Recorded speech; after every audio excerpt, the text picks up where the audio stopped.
रहे हैं news ABP, सबसे पहले सबसे तेज। नमस्कार, मैं आशीष शर्मा न्यूज़ एबीपी से आपका बहुत बहुत स्वागत है।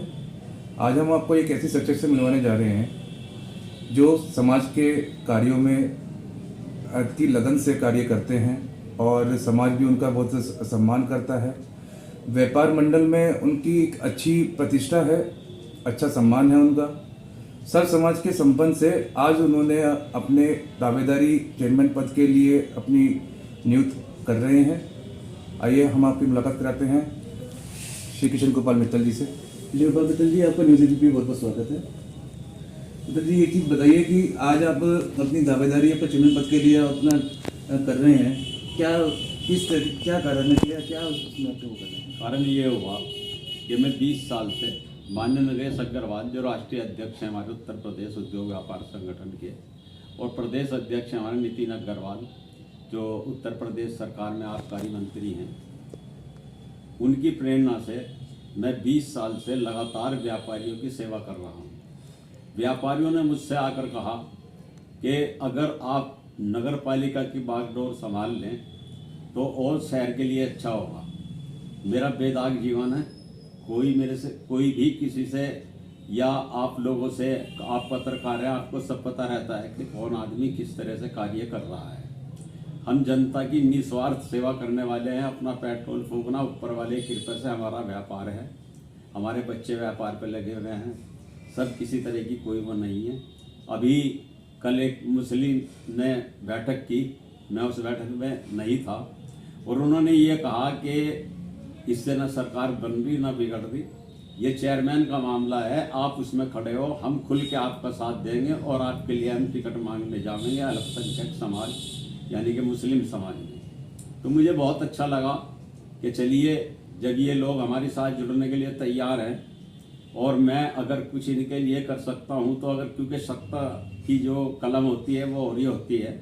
अब तक तो हम जो भी काम करा रहे हैं इनका अपने बेस पे आप लोगों की सहायता से इन लोगों का काम कराने लग रहे हैं और वो काम इनका हो भी जाता है। आपस के झगड़े हैं, छोटे मोटे काम हैं, ये सब काम किसी न किसी उससे इस तरह से वो हो रहे हैं।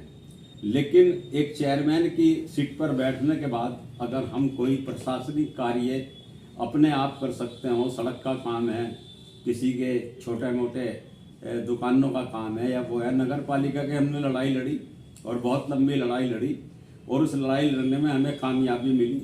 अभी हाल फिलहाल की जो बात है, छापे ताबड़तोड़ छापे पड़ रहे थे पूरे प्रदेश के अंदर, भोपे से और तुम्हारे मोड़ने से और आपके चरथावल से, थाना भवन से, शामली से हमारे पास लोगों के फोन आए कि ये इस तरह की स्थिति जो भय का वातावरण बनाया जा रहा है, इससे जो 95% वोटर है भाजपा का, उसका नुकसान होगा।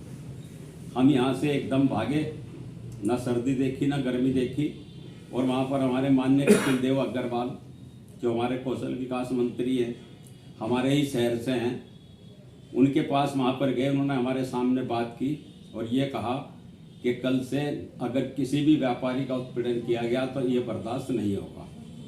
और उन्होंने वहाँ पर के अधिकारियों से हमारे सामने जो वार्ता की, और उससे हमें ऐसा लगा, उन्होंने कहा कि कल से छापे की कार्रवाई बंद हो जाएगी और किसी को नाजायज परेशान नहीं किया जाएगा।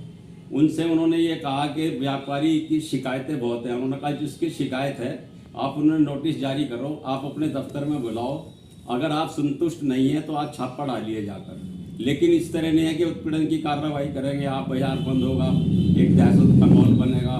ये बीजेपी की सरकार है, आप इसमें ज़्यादा व्यापारी को परेशान करने की कोशिश ना करें। जैसे मैं एक चीज़ कहना चाहूँगा सर कि जैसे बीजेपी की बात करें तो बीजेपी में आप टिकट मांग रहे हैं बीजेपी पार्टी से, जैसे और भी उम्मीदवार हैं, तो उसमें क्या कहना है आपका? मेरा कहना यह है कि हो सकता है काफ़ी लोग टिकट मांग रहे हों। मैंने तो इसलिए टिकट मांगा है कि मैं आपको पूर्व में बता चुका हूँ कि अगर सत्ता की पार्टी और सत्ता का चेयरमैन होगा तो शहर का विकास कराने में सक्षम होगा। और मैं वो विकास करना चाहता हूँ कि आज तक का एक रिकॉर्ड बनाना चाहता हूँ।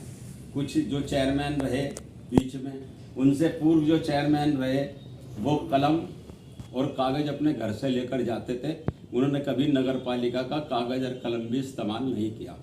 मैं उस मिसाल को जिंदा रखना चाहता हूं और एक बार फिर आप लोगों के सामने मैं जो आपको आज बयान दे रहा हूं मैं ये करके दिखाऊंगा। जैसे कि आपने कहा कि आपका पहले पूर्व चेयरमैन जो हमारे रह चुके हैं कई कुछ साल पहले, जो अपने घर से कलम और कॉपी लेके जाते थे, क्या उनकी बारे में कुछ जानकारी देंगे, बताएंगे क्योंकि किस तरह के कैसे वो थे? उनकी जानकारी के बारे में मैं ये बता सकता हूँ कि जगत प्रसाद जी और उससे पूर्व जो चेयरमैन रहे विद्याभूषण जी ने हमारा नेतृत्व किया। आप शिव मूर्ति जिसको देख रहे हैं उस पर कभी एक पत्थर लगा हुआ है, उसको पढ़कर देखना। उसके बाद ये जो नगर पालिका की बिल्डिंग बनी हुई है, ये बिल्डिंग कभी जहाँ शिव मूर्ति है और उसके साइड में जो गोल मार्केट है यहाँ हुआ करती थी और छप्पर के अंदर नगर पालिका चला करती थी। ये उन लोगों की देन है कि यहाँ पर उन्होंने एक कॉम्प्लेक्स बनाया व्यापारियों के लिए कि यहाँ पर ये कॉम्प्लेक्स बनेगा, उसको वो वहाँ पर लेके गए और वहाँ जाके उस बिल्डिंग को बनाया। वो बिल्डिंग आज भी शायद 50 साल से मेरे ख्याल में ऊपर होने जा रहे हैं। उस बिल्डिंग को देखिए जाकर, आज के ज़माने में उस तरह की बिल्डिंग नहीं बन पाने की। जो बिल्डिंग उन लोगों ने बनाई, ये उनकी ईमानदारी का प्रत्यक्ष प्रमाण है। सर, जैसे कि सौंदर्यीकरण की बात करी जाए तो आपका शहर में आपका पहले भी आपका मंत्री हैं, सब लोग सौंदर्यीकरण की बात करते हैं और आपने भी कहा शहर को और अच्छा कुशल हो आपका सौंदर्यीकरण करेंगे। इस तरह की क्या आपकी सौंदर्यीकरण में क्या हो रहेगी? दरअसल क्या है कि जो नई चीज़ खरीदने में इच्छा ज़्यादा रहती है किसी अधिकारी की भी, किसी पॉलिटिकल आदमी की भी, लेकिन उसकी केयर करने की किसी के अंदर क्षमता नहीं होती। आज नगर पालिका, अगर आप वहाँ जाएंगे कंपनी बाग में, वहाँ पर सैकड़ों रेड़े ऐसे खड़े हुए हैं कि जो बरसात में जो है सारे जलकर खराब हो गए और बहुत मशीनें इस तरह की आई, ज़्यादा जानकारी मुझे नहीं है कि कूड़े का निस्तारण हो और ये ढेर ना लगे कूड़े का, लेकिन वो सब खड़ी है, खड़ी खड़ी जंग खा गई है। क्योंकि उनको खरीदने में तो बहुत इंटरेस्ट है, लेकिन उनको इस्तेमाल करने में, उनकी केयर करने में किसी को कोई इंटरेस्ट नहीं है। और जब तक कोई चीज़ आने के बाद उसकी केयर नहीं होने की और उसमें इंटरेस्ट किसी का नहीं होने का, तो उसका कबाड़ा बनना ही बनना है। जैसे कि देखा जा रहा है कि अब कहीं कहीं आपका सड़कें टूटी भी हैं, ये इन तरह का, इसमें क्या कहना है आपका अपने हाल ही में? सड़कों की स्थिति है, रोजाना जो रिक्शा वाले हैं, 3 व्हीलर वाले और 2 व्हीलर वाले, 4 व्हीलर वाला तो फिर भी समझ जाता है, लेकिन 3 व्हीलर वालों की रिक्शा पलट रही है, सवारियों के चोट लग रही है, सड़कों में गड्ढे हुए हैं, कहीं भी कोई गड्ढा भरा हुआ नहीं है। और अगर उनमें पेच वर्क का कार्य किया भी जाता है तो वो रोडी अलग हो जाए, क्योंकि वो रोडी तारकोल में न डालकर काला तेल आता है, या मैं ये कहूँ कि किस तरह का केमिकल है, उसमें डालकर उसको सड़क बनाई जाती है। वो थोड़े दिन के बाद ही वो रोडी अलग हो जाए और उस पर स्कूटर वाले गिरे हैं अलग रपट रपट के। तो ये एक समझाने वाली बात है दिल को कि हमने गड्ढे भर दिया, वास्तव में गड्ढे नहीं भरे जाते। और ये भी मैं बता रहा आपसे, जो 5 साल पूर्व की सड़क बनी हुई है, अगर उन गड्ढों को भरवा दोगे तो वो लाखों करोड़ों रुपया इस बात में बचा सकता है नगर पालिका या जो भी कोई विभाग इनका, चाहे वो PWD हो या कोई भी हो क्या रहा है कि ठेकेदार ने सड़क खोद दी और चलता बना, फिर वो सड़क बनी, दूसरा विभाग आया उसने खोद दी, वो चलता बना। लेकिन कोई ये कहने वाला या पूछने वाला नहीं है कि इस विभाग ने आपको पैसा भरा या नहीं भरा, क्योंकि सरकार की तरफ से जो भी विभाग सड़क को खोदेगा उसका पैसा नगर पालिका की सड़क होगी नगर पालिका में जमा करावेगा और PW की सड़क होगी तो उसमें जमा करावेगा। लेकिन पूछने वाला कोई नहीं है, ना कोई ये देखने वाला है कि इसमें हो क्या रहा है, किसकी इसके अंदर जो है मिली भगत है, क्या है, कुछ नहीं। सर, देखा गया कि आप जैसे अपनी दावेदारी कर रहे हैं, आने के बाद में व्यापारी भाइयों के लिए क्या अपना शहर में अपना क्या वो कर पाएंगे? नहीं, मैं व्यापारी भाइयों के लिए नहीं, मैं शहर के हर उस व्यक्ति के लिए जो आखिरी लाइन में खड़ा और आगे की कतार में खड़ा हुआ है, उन सब के बीच के जितने भी लोग होंगे और उनसे लेके आखिरी व्यक्ति तक के लिए वो कार्य करके दिखलाऊंगा। अगर भगवान ने चाहा, जिंदगी सलामत रही, तो आज तक 25 साल के अंदर वो कार्य नहीं हुआ होगा।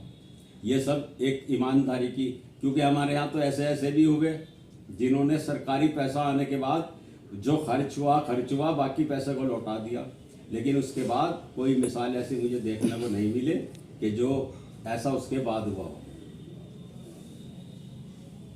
आप सुन रहे थे आपका किशन गोपाल मित्तल जी को, जिन्होंने आपका अपनी दावेदारी चेयरमैन पद के लिए दी है और सर्व समाज के साथ मिलके आपका उन्होंने समर्थन दिया है और वो पार्टी से भी आग्रह कर रहे हैं कि वो मुझे टिकट दे। आप देख रहे हैं न्यूज़ एबीपी, आशीष शर्मा के साथ बने रहिए।